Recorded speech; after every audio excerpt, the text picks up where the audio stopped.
Our keynote speaker today to kick off our symposium is Dr. Catriona McAra.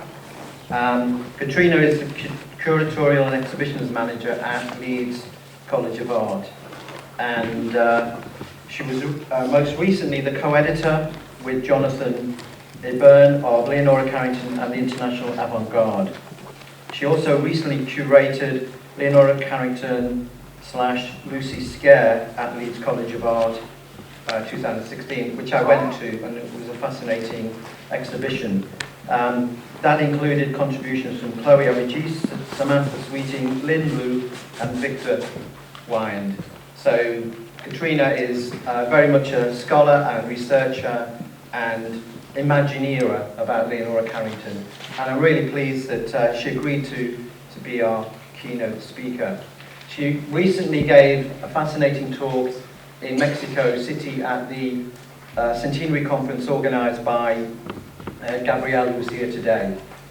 So it's really nice that the connections between Mexico City and Lancashire are coming together in celebration of Leonora Carrington.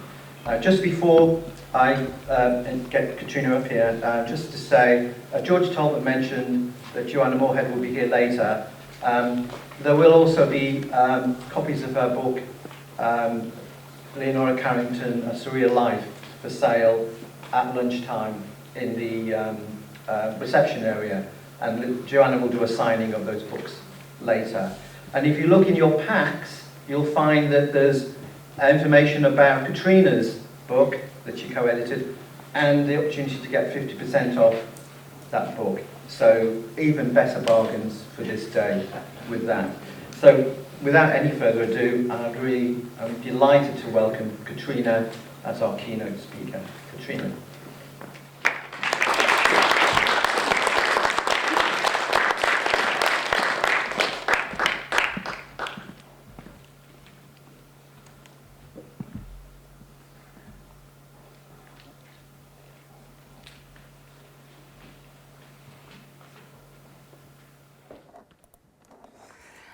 So I just want to start by thanking Roger Shannon and Michelle Man and everyone at Edge Hill University for making this possible. I think this re-Lancastrianisation of Leonora Carrington might actually prove essential in overthrowing those discursive patterns that have perhaps exoticized her narrative or even silenced her altogether. The fact is that historically, she has not been as acknowledged in England as she has been in Mexico. But in the last few years, especially, the tides have begun to turn. Let us be clear from the outset. Leonora is becoming very much recognised as a key player in modern and contemporary culture. She and her work have proven transformative at a number of moments and critical junctures throughout the 20th century and into the 21st. And today's conference is evidence of both her importance and appeal to a wide range of audiences and thematic areas. Indeed, many have been prompted to remark that 2017 is the year of Leonora, her centenary. And we have seen numerous articles, radio broadcasts, and weblog entries devoted to emphasising this moment of reflection. I believe we are at a crossroads in Leonora Carrington studies as we come to terms with the vastness of her legacy since she left us 6 years ago. As Susan A. Birth remarked to me, we have barely scratched the surface. I'm particularly interested in how Leonora has been represented historiographically, in scholarly writing, in literature, in art, in exhibitions, in films, and on social media. A new generation of artists, writers, and curators are making absolutely certain that Leonora has the securest of legacies. Today we have speakers and perhaps members of the audience, relatives and friends who knew her. Yet, as Jonathan Ibern pointed out at the Centenary Conference in Mexico City on April 6th, a new generation is emerging, many of whom did not get to meet her. And I am one of those people who's only been able to get to know her through her work and through other people's impressions, artistic, scholarly, or otherwise. However, in order to create a familiarity with our subject, I'm proposing to speak on first-name terms. We are witnessing new curatorial approaches to exhibitions of Leonora. In the wake of blockbuster retrospectives and large-scale shows, including Surreal Friends at Pallant House Gallery, 2010, Leonora Carrington at the Irish Museum of Modern Art, 2013, and Transgressing Discipline at Tate Liverpool, 2015, we are also seeing the emergence of smaller-scale experimental shows, which tend to be more text and sketch-based and feature some kind of reproductive emphasis. And I think an excellent example of this was the very recent Houses Are Really Bodies at Cubit Studios in London, curated by Helen Nisbet. Primarily based on Leonora's writing, the title is a direct quotation from her novel, The Hearing Trumpet. Quote, "Houses are really bodies. We connect ourselves with walls, roofs, and objects, just as we hang on to our livers, skeletons, flesh, and bloodstream." End quote. At Cubit, the space was divided into two separate zones, one reading area with 3 select examples of prints and drawings, and a small critical shelf of reading material, and one more orally immersive space featuring lavender lighting based on the violet-scented lozenges sucked by Carmela in Leonora's novel, and tarpaulin-protected seating where you could lounge and immerse yourself in the soundscapes of Leonora's short stories, being read to you by a number of different voices, among them a reading of Down Below by Chloe Aretis, the subject of my address today. I'm going to come on to her in a more focused way in a moment. But before that, I just want to continue to survey Leonora's effects on contemporary culture, something Joanna Moorhead also picks up on in her recent biography. Quote, "She has a band of very dedicated followers. Once people fall for her, they are usually smitten." End quote. Leonora no doubt inspires a certain aesthetic of complex references and of narrative thematics. Something about Leonora pervades contemporary cultural practices. In characterising her work, we find ourselves using a certain language with which to do this, and I propose that we listen out for some of that language very carefully today at today's conference. It's always struck me as deeply telling and significant that Angela Carter knew Leonora's work, anthologising her in Wayward Girls and Wicked Women, 1986, and reviewing her work for Vogue magazine in 1991, upon the occasion of Virago's reissue of Leonora's novel. And here Carter was particularly struck by Carrington's unconventional brand of feminism. And this is perhaps one of the key draws to Leonora's aesthetic universe, particularly by feminist revisionary scholars in the 1980s, such as Marina Warner. It comes as no surprise that Leonora's work was recently included in Strange Worlds, The Vision of Angela Carter, which was an exhibition at the Royal West of England Academy in Bristol earlier this year, curated by Mary Mulvey-Roberts and Fiona Robinson. Leonora's effect on Carter was represented by 2 works from English public collections, including The Old Maids and Pomps of the Subsoil, both 1947. Leonora offers a touchstone for revisionary feminist aesthetics, and judging by the recent reissues of her writings by Silver Press and the Dorothy Project, this appears to be one dominant trend. In her afterword to the former, Warner notes that Leonora, quote, disliked grandiose male assertions of heroic status. Then citing Leonora, painting is like making strawberry jam, really carefully and well, end quote. So if we do not wish to speak in the language of the father or a hard-edged modernism associated with a certain brand of machismo, then Leonora's detailed visual narratives provide an alternative, a kind of clutter of the imagination, an aesthetic accumulated from a highly developed and shrewd knowledge of source texts, such as children's picture book illustrations.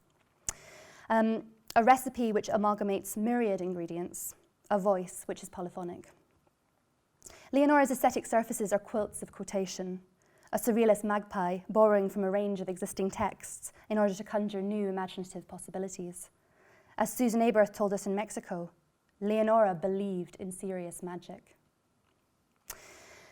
So thus it is entirely logical that future feminists wish to utilise her work to make reference to this following, this cult of Carrington.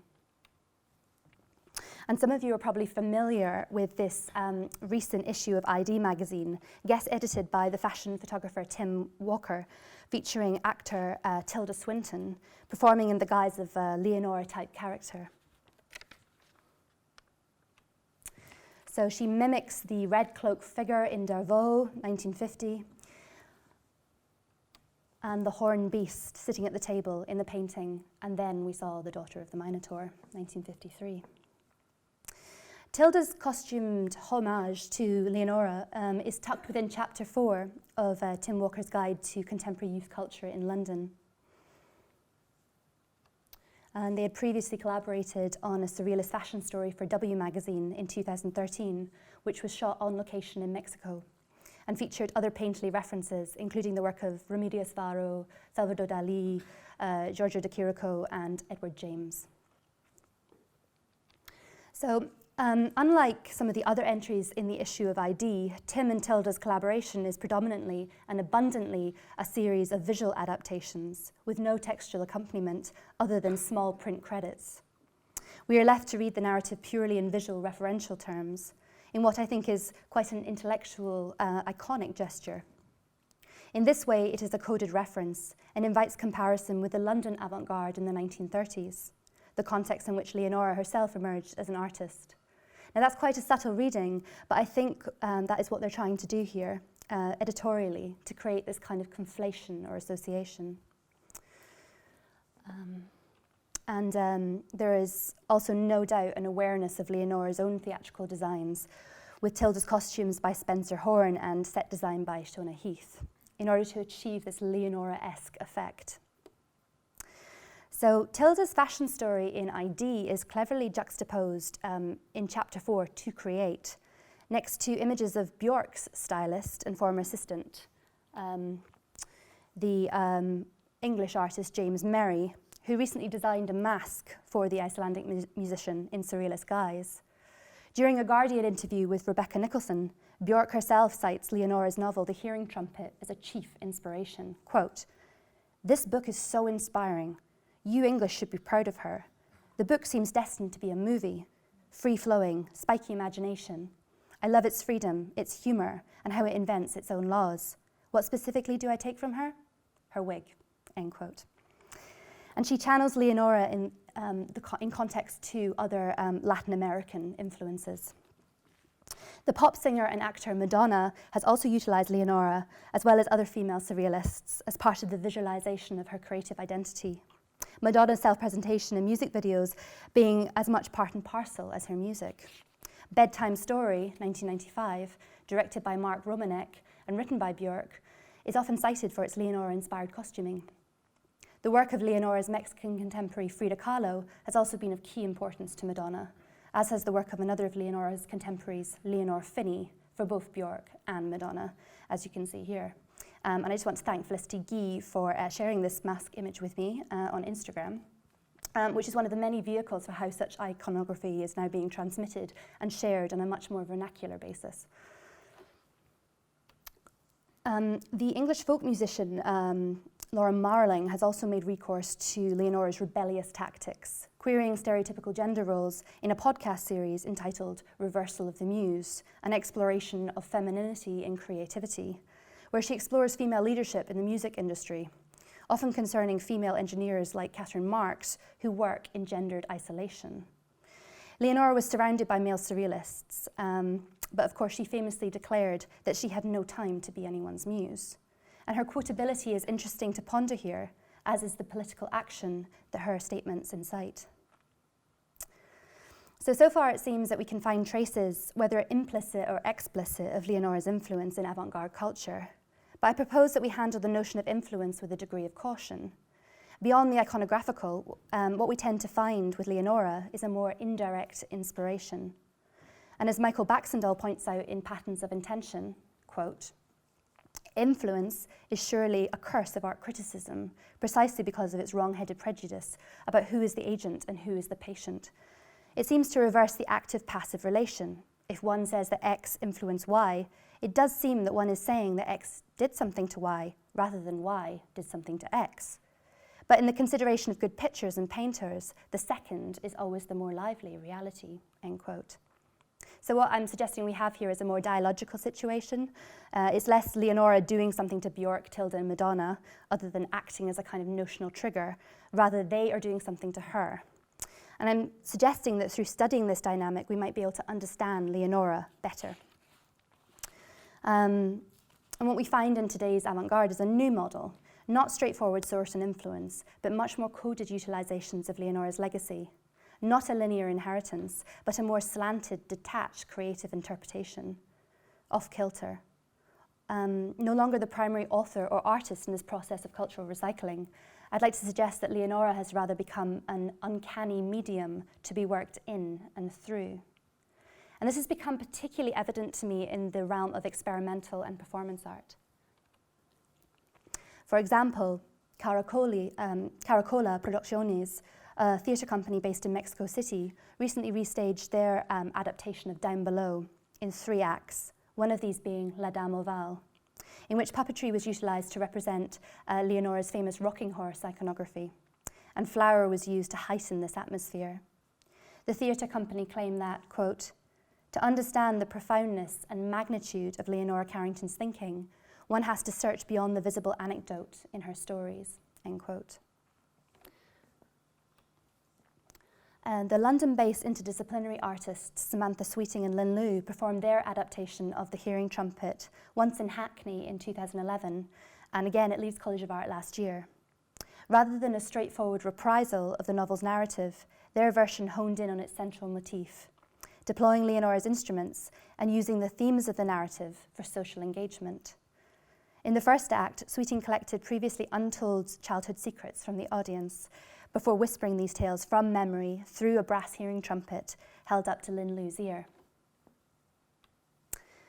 Liu then breathed onto a glass pane in front of her, and with her index finger transcribed the stories in the condensation, so that the words visually hovered and the secrets were revealed for a brief moment before evaporating. Some of the most interesting quotations of Leonora in recent years can be found in the work of the Mexican, London-based novelist and curator, Chloe Ariches. And this is her on the left holding the bluebird staff. Chloe was friends with Leonora from the early 90s, introduced through her father, the poet, Homero Ariches. Chloe explains that Leonora was a family friend and that she has always had a strong affinity with her work. The family would usually visit Leonora on a Sunday afternoon for tea or whiskey. Chloe's curatorial interests in Leonora, borne out in her co-curation of the Tate Liverpool show Transgressing Discipline, no doubt have some connection back to her academic studies, where she obtained a doctorate on the topic of magic shows and French poetry from the University of Oxford. She has published 2 novels, Book of Clouds, 2009, and Asunder, 2013. She is a recipient of the 2014 Guggenheim Fellowship, and her 3rd novel, Sea Monsters, will be out next spring with Chatto and Windus. I've been told it is set in Mexico in the late 80s, and it has been hinted to me that Leonora might make further cameos in her work. Book of Clouds begins with a hallucinatory encounter, and the context is Berlin in the mid-1980s, before the wall came down. Following a rally, the young Mexican protagonist, Tatiana, and her family pile into an U-Bahn carriage with crowds of punks and other nonconformists. And then she sees Hitler as an old woman. Quote, "And then I noticed one bird, a bird with unusual plumage, which unlike the others, didn't seem to want to draw attention to itself. Sitting directly in front of me was a very old woman, nearly a century old, I would say, wearing a scarf that framed her wide forehead, which peered out like an angry planet. She had dark, deep-set eyes and a square, jowly face that was remarkably masculine. Everything seemed horribly familiar, and I felt as if I'd seen this face before, but in black and white. The more I stared, the more certain I was. Yes, this is Hitler. Hitler is an old woman, riding westwards. This is Hitler, I said to myself. There is no doubt this is Hitler," end quote. And this is later recapitulated when Tatiana returns to Berlin as an adult. Once again on public transport, she seems to spy her employer, the historian Dr. Weiss, dressed in drag. She can't be sure. There is scant evidence other than a shawl and a used lipstick in his bathroom. But again, her hallucination speaks of something surrealist in essence, certainly an inheritance of that legacy. Paul O'Han suggests that what we have here is a traumatic re-encounter with history. And this is something which Leonora has also lived through and overlapped with. The idea of living throughout the 20th century, through modernism and postmodernism, marked by a series of significant and punctuating historical events, the Second World War, the student revolutions of May 1968, the 1985 earthquake in Mexico, the fall of the Berlin Wall, among others. The idea of Hitler still being alive and disguised as an old woman is fanciful and unsettling, but has a kind of absurdist logic in the context of this novel. Chloe's writing is all about daydreaming, and I do believe that the spirit of Leonora is at the forefront of this practice, again as a mechanism for displacement. The artist Lucy Scayer has described Leonora as a wild card or trickster, disassembling the logic of her image making. And I think something very similar is at play with Chloe's literary practice. And here I'm showing you two of Scayer's Harlequin Is as Harlequin Does series, which she made outside Leonora's house in Mexico City the year after Leonora's death. And it is this shifting perspective on Leonora that I think both Lucy and Chloe exemplify in their visual and literary terrains. In Book of Clouds, Leonora makes a brief cameo during a rare exchange between Tatiana and Dr. Weiss. Quote, "I was once there, in Mexico City, many years ago, 1967. I had a good friend, a photographer from Budapest, named Chiki Weiss. Ever come across him? No. He was married to Leonora Carrington. I don't know them." End quote. In this passage, the real-life figures of Leonora and Chiki are enrolled within the fictional domain of Chloe's story, an authenticating gesture which endows the aging the character Dr. Weiss with greater credibility as a historian. Mika Bal has described such techniques as, quote, "the glamour of historical reference, the historical reality effect," end quote. However, in doing so, Chloe excuses herself from direct autobiographical association with her protagonist. As we know, the Aritis family were in fact very well acquainted with Leonora in Mexico City. Leonora actually uses similar intertextual devices in her novel The Hearing Trumpet, when her nonagenarian protagonist, Marion Leatherby, mentions her fleeting encounter with the Surrealist movement. And another example would be the appearance of the real-life publication Gulliver's Travels within the fictional domain of Leonora's short story, The Debutante. Chloe's 21st century practice is not surrealist per se, but it does collage from various sources and techniques. And one of the most important is her locating of the marvelous within the everyday. This emphasis on psychoanalytic archaeology and a layering of realities and surrealities recurs in Chloe's second novel, Asunder. And Asunder focuses on a museum invigilator called Mari, the fictional great-granddaughter of the museum guard who tried to stop the real-life historical figure of the suffragette Mary Richardson from vandalizing the Velázquez Rokeby Venus. Mari tells us that she loved her great-grandfather ever so slightly more for tripping and enabling the suffragette to achieve her political action in the nick of time. At home, Mari has her own eccentric hobby, crafting tiny landscapes out of eggshells populated with dead moths. And somehow I find this truly reminiscent of Leonora's delicate and acutely detailed egg tempura technique.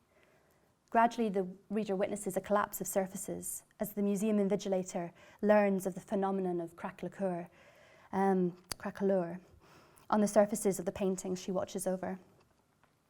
Chloe's explained to me in an interview that one of her greatest frustrations is that she is not a painter. Yet Asunder's ekphrastic techniques, what the French intermediality theorist Lilian Louval might call embossed stamping, goes some way to resolving this. The fragile surfaces of paint, glass, moths, dust, and eggshells, and the anachronistic collapse of time periods common to both novels resurface in the film Female Human Animal, which will be premiered later this afternoon. Shot on antique video, psychothriller Female Human Animal, directed by Josh Epiganese and produced by Jackie Davies, stars Chloe in the lead role. Importantly, the credits also acknowledge that the film is haunted by Leonora. Chloe tells us that Leonora, quote, "brings re-enchantment to a world that is a little bit too sure of itself," end quote. The film at first appears to be a documentary-style pseudo-fiction set against the backdrop of Chloe's real-life co-curation of the Tate Liverpool exhibition. It switches regularly between London and the North and oscillates between social scenes and the quiet of the exhibition hang in progress. We witness Chloe undergoing LRB photocalls, interviews, attending exhibition previews, meeting with her publisher, book readings, as well as other memories, dreams, and flashbacks. The everyday trials and tribulations of our collective fantasy of a famous author's lifestyle. But of course, in a very Leonora-inspired way, Chloe has a much more meaningful relationship with her pet cat. And here are two photographs of Leonora's kitchen taken by Chloe, featuring one of Leonora's two Siamese cats, set against the uncanny silhouettes of Leonora's kitchen tools. And on the right is Leonora's print of a creature, half rat, half cat. Chloe explains that Leonora was expelled for behavioural problems and identified with feral spirits. Like Leonora, Chloe identifies as female human animal, but not necessarily in that order. Like Mari in Asunder, Chloe is drawn to particular paintings which seem to resonate with her. And this is especially the case with the painting "And Then We Saw the Daughter of the Minotaur," whether in reproduction or in exhibition. There are also some very painterly tableaus, including the writer sitting at her desk. The film seems to include snippets of imagery from Chloe's own novels, as well as reference to Leonora's particular iconography, one of the most prominent being Chloe's ride on the carousel horse during the dating scenes. Moreover, as in Asunder and Book of Clouds, a range of translucent surfaces provide a recurrent motif in female human animal. There is an obsession or fetishization with these tactile membranes, giving the effect of being trapped or partitioned in the artwork itself, as if behind glass. This claustrophobic feeling is deliberately contradicts Chloe's assertion that Leonora was the sort of woman who never wanted to feel confined. These substances suggest feelings of suffocation and drowning, particularly the clear plastic used for packing artworks, the plastic cagoule she dons to a nightclub, the ominous shower curtain, or even a simple carrier bag buffeted by the wind. In Book of Clouds, a similar fragment appears to embody the nephological aspects of her book's title. Quote, "A plastic bag, the discarded ghost of the object it once carried, was blown toward me and clung to my leg for a few seconds before I managed to shake it off. Birds twittered nervously in the trees, but nowhere to be found, not a single beak, claw, or feather when I looked up. And then they fell silent. The sky had grown a shade or two darker, a slate grey cumulonimbus blotting the horizon," end quote. So clouds themselves often have strange hallucinatory appearances. In the film, the drifting plastic bag appears stretched between the branches of a tree and appears to conjure the feline features of the central figure in "And Then We Saw the Daughter of the Minotaur," as if coming face to face with a ghost or some kind of phantasmagoria. Throughout the film, Chloe is often shown at the point of awakening, a narrative device that complicates the boundaries between dream and reality.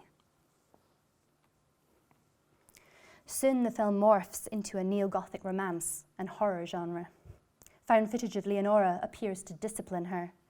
"You are trying to intellectualize something desperately and you are wasting your time." Chloe encounters a shadowy figure, a man, who is possibly dangerous, reminiscent of some of the encounters with Gothic figures in Asunder. He begins to appear recurrently in the background of her social life, as well as within the private recesses of the exhibition. Her association with him is conflated with the imaginary death of her cat, but the cat seems to come back to life after the ominous male presence is extinguished, as if a spirit animal, possibly Leonora, has been reincarnated. But who or what is this female human animal? What kind of beast are we dealing with here? Leonora's own 1970 essay, "What is a Woman?" uses the character of the female human animal to absolve women from the violent aspects of so-called civilization.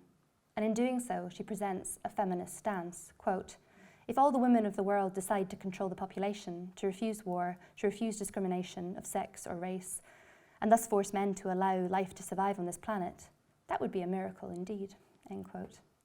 And I think it's a statement made of its time, but it demonstrates Leonora was certainly a trailblazer for the feminist cause and has provided fertile ground for its continuity. In the wake of her death and on the occasion of her centenary, Leonora acts as a force of disruption with which to question political realities. She has also become a highly quotable entity.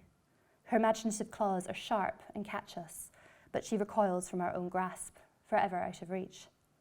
I've suggested that Leonora has prompted a number of new approaches to the legacies of her multifaceted oeuvre, and that the more oblique the reference, the more successful the statement. A magpie for such debris herself, she reaches us imbued with meaning. And I'd just like to finish with a quotation from Leonora, which queries the Cartesian cogito. Quote, "If I am my thoughts, then I could be anything, from chicken soup to a pair of scissors, a crocodile, a corpse, a leopard, or a pint of beer. If I am my feelings, then I am love, hate, irritation, boredom, happiness, pride, humility, pain, pleasure, and so on and so forth. If I am my body, then I am a fetus to a middle-aged woman, changing every second. If there is a true individual identity, I would like to find it, because, like truth and discovery, it has already gone." Thank you.